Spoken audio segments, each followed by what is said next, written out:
Sibonge egameni likaJesu inkosi.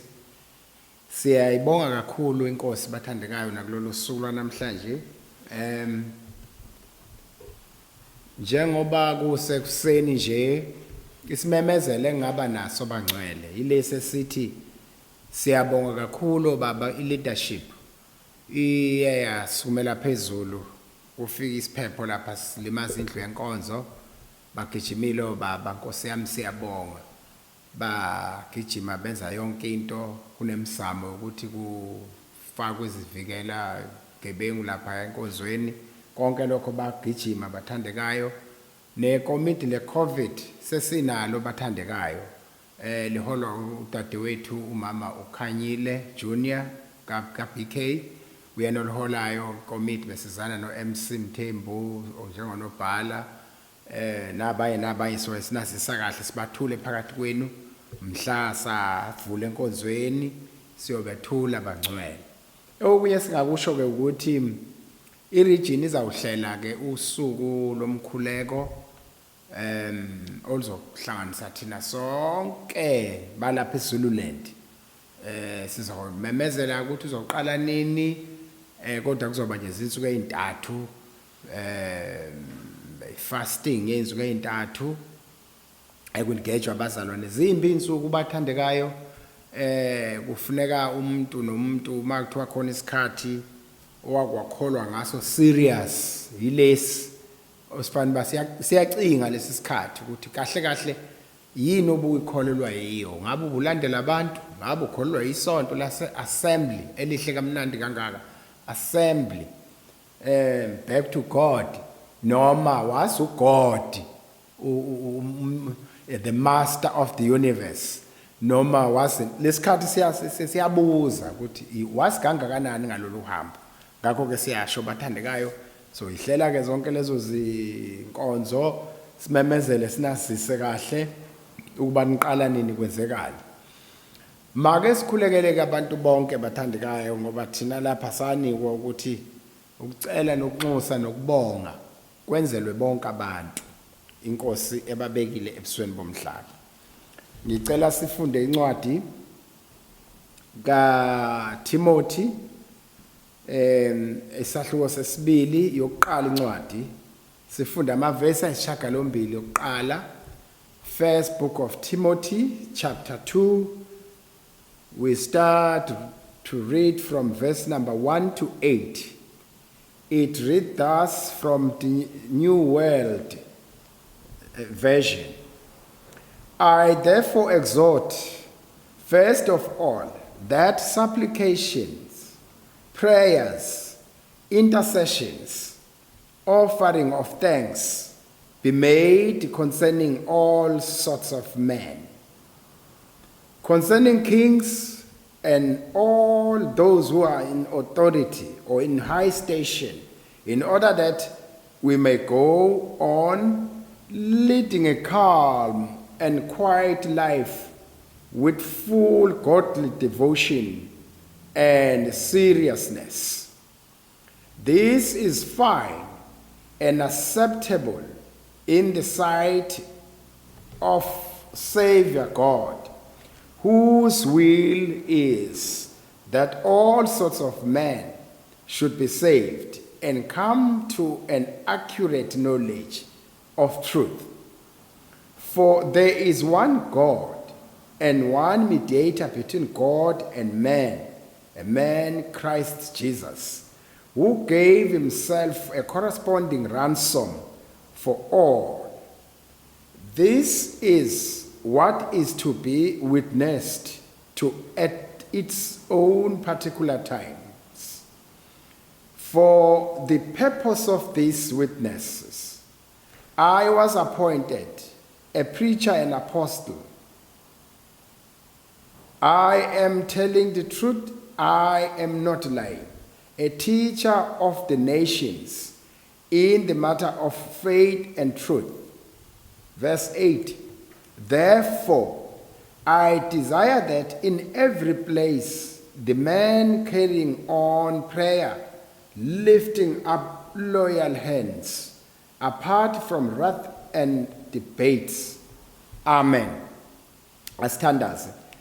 Impela Nkosi kungalesi sizathu sima siphakamise izandla zethu, siphakamisela umhlaba wonke, sikhulekela bonke abantu ubabekile ebusweni bomhlaba. Siyabangenela Nkosi endaweni engcwele, siyababongela abazicelo zabo ziphenduliwe uNkulunkulu, siyabakhulekela. Nabamthwala abayithwele enhlobonhlobo, abayithwele ngokomphefumulo ngokwengqondo, siyabakhulekela. Baba ongcwele uthe masikhulekele labasemagunyeni ukuba sihlale kahle ngokuthula nangesizotha esiphelele. Siyathandaza Moya Ongcwele.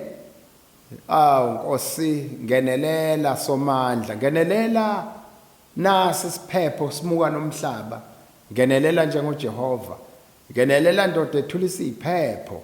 Siyakhulekela bonke omongameli nama cabinet members abo, bonke opremier nama MCC abo, bonke omeya nama councillors abo, babo namandla onke. Ngena kuma tribal courts, ngena ndoda engena kuvaliwe enhlizweni zabantu, ngena ndoda ethulisa iziphepho. Siyabonga Nkosi, dumo lonke maluse kuwe. Siyamkhulekela umakoti wakho nakulesi sikhathi, isikhathi seyinhlupheko ehlupha umhlaba wonke. Siyabakhulekela abahamba phambili obagcobile, zonke iziphiwo zibekile, i-fivefold ministry ibekile emsimbeni ukuba bangcwele bakhonze bapheleliswe ekukhonzeni. Siyabakhulekela inkonzo zonke abazalwane bonke sisanabo kuwe. Moya uphila, moya kaBaba, moya kaJehova, yenze njalo Nkosi, isibuso sakho sibe kubo bonke ngoJesu umsindisi wethu, amen. Siyabonga bathandekayo egameni lenkosi. Namhla ke sifunda incwadi kaExodus chapter 12. Sifunda khona uverse 8, verse number 7 and 8 rather, 7 and 8. Ifundeka kanje ke yona. They are to take some of the blood and smear it on the sides and top of the door frames of the houses where they eat the animal. Number 8, that some night they must roast the meal over a fire and eat it along with bitter salad greens and bread made without yeast. Nkosi mayibusise ukufundwa kwethu layo, masilibonge sibusisiswe Baba, siyalibonga siyalemukela. Lizwi likaNkulunkulu liyadala lenza okungekho kube khona, dala izinto ezintsha Nkosi, ususe ezingadingeki ekuphileni kwethu empilweni yethu, wenzele ubuhle nokudunyiswa kwegama likaJesu umsindisi wethu, amen.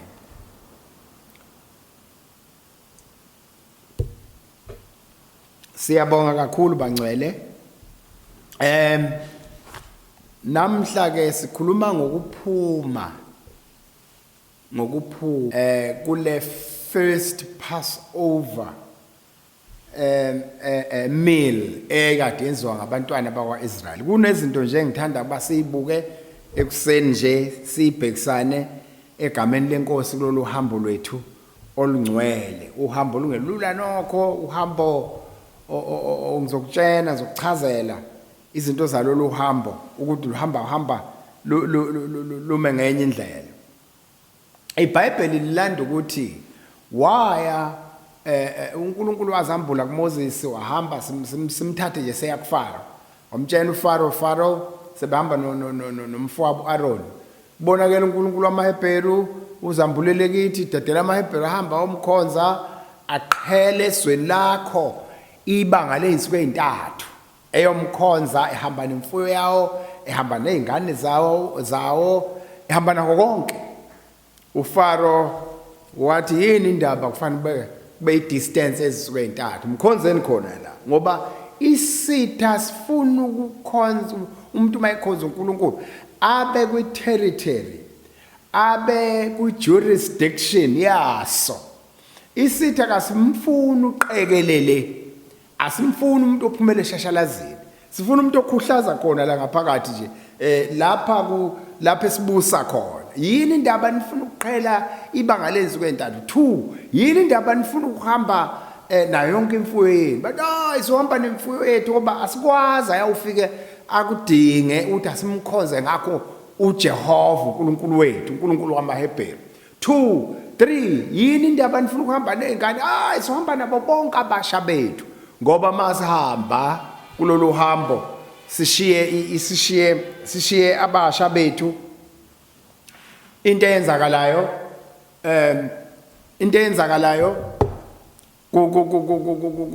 kusuka inhliziyo ibe ngemva, isale inhliziyo yethu isale ngenxa ukuthi abantwana bethu basele emva. So hamba nabo ukuba thina umqondo wethu wonke ube sekumkhonzeni uNkulunkulu.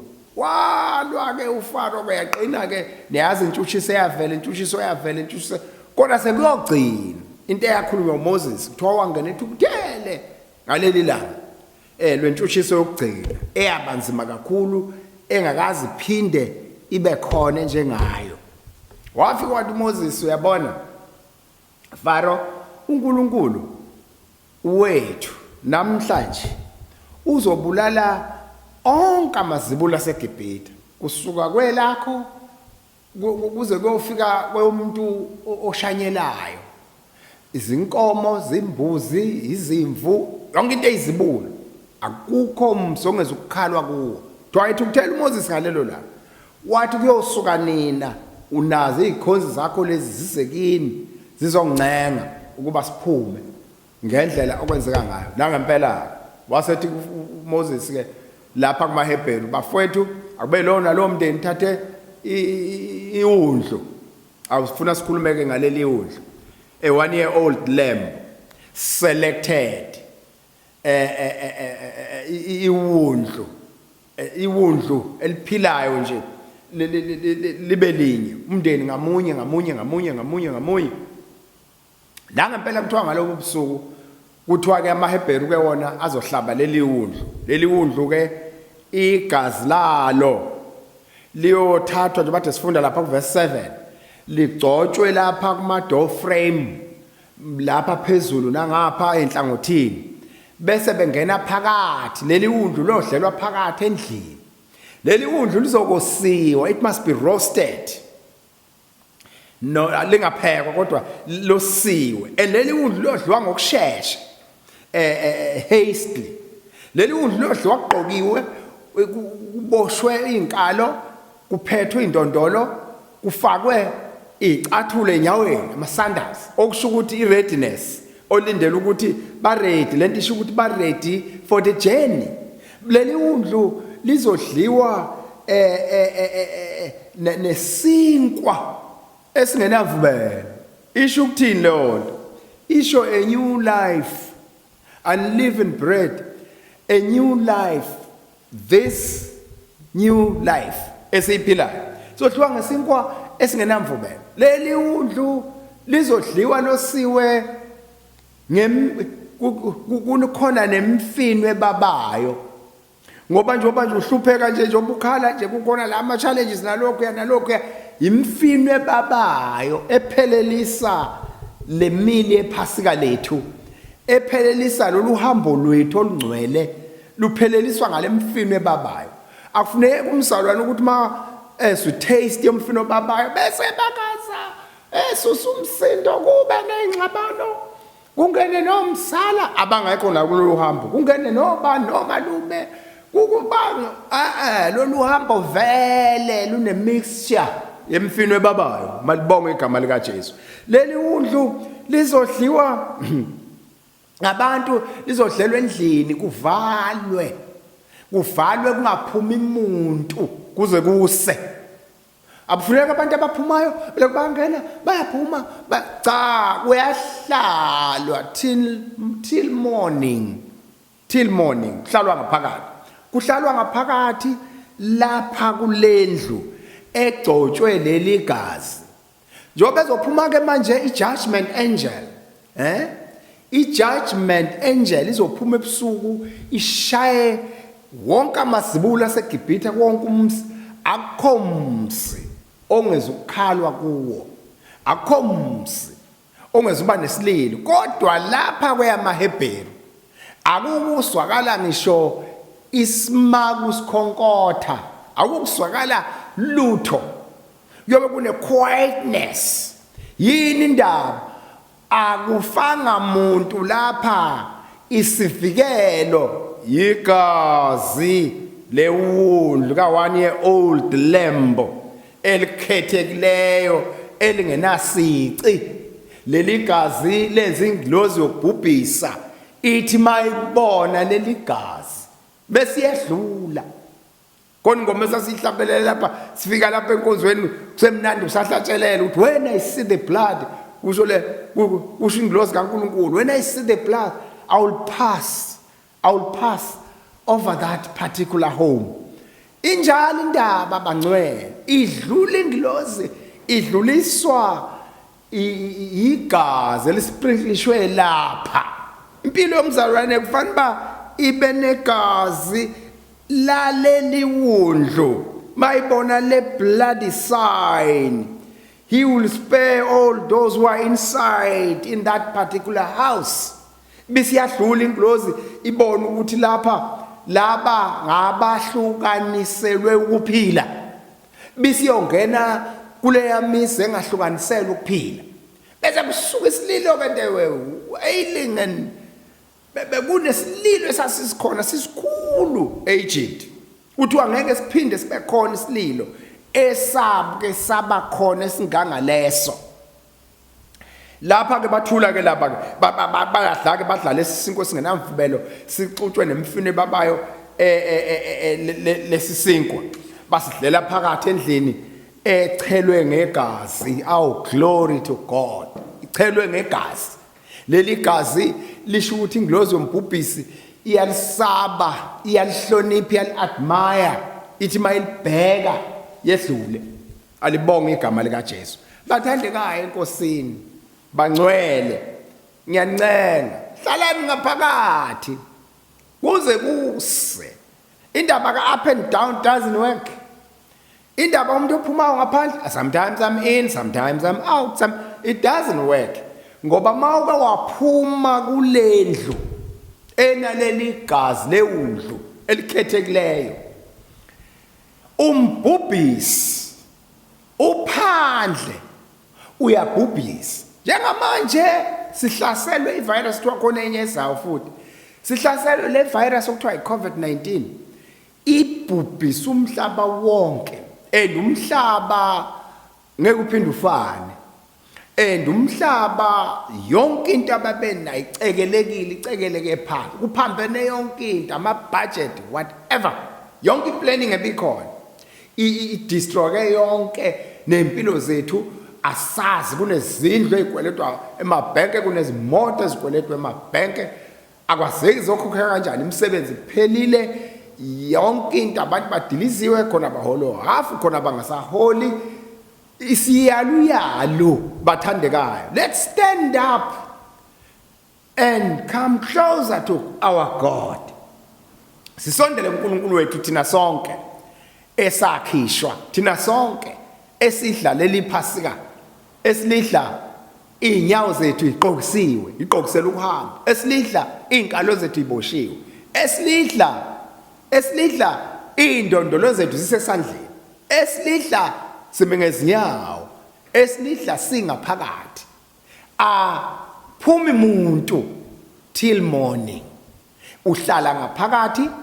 Kodwa khona iqiniso leli Phasika elidliwa nesinkwa esingenamvubelo, ngoba let's underline that, isinkwa esingenamvubelo esisho ukuthi impilo nje iba yodwa, holy life, khulunywa ngeholy life la. Futhi lemfino ebabayo, yabona lokuphatheka kabi, lokukhubeka kancane, loku into zakhona, itiye lakhona, isobho lakhona, ungavami ukupilinga kakhulu unqamla majoka. Makufika lapho, when the tough gets going, you must stand the test.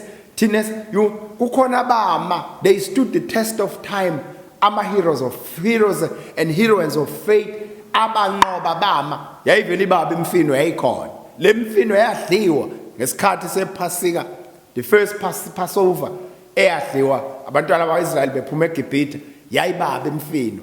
Kodwa bama kwazi kwaba sekuseni bengaphakathi. Makhalwe eGibhithe sefile onke amazibulo, kuthiwa basuka oFaro nama officials akhona, yibona bakhipha, kuthiwa amaHebheru onke awaphuma nayo yonke into yawo. Kuthiwa uNkulunkulu wenza umhlolo, bantu mabecela izinto zesiliva nezegolide, ayi inhliziyo zabantu bayigumula bona. Kuthiwa kwakunalento okuthiwa yi-looting, bastripha ama-Egyptian yonke into yawo. uNkulunkulu enzela ukugqokisa laba abaphumayo, ngoba uNkulunkulu wethu uNgod Almighty, uNkulunkulu wethu ngophila kuze kube phakade. Siyabonga abangcwele, ngathi uNkulunkulu anganibusisa, anibusise kulokho esikuzwayo. Mangithandaza kanye nani baba ongcwele, nguwe uNkulunkulu, nguwe izolo, nguwe namhla, nguwe kuze kube phakade.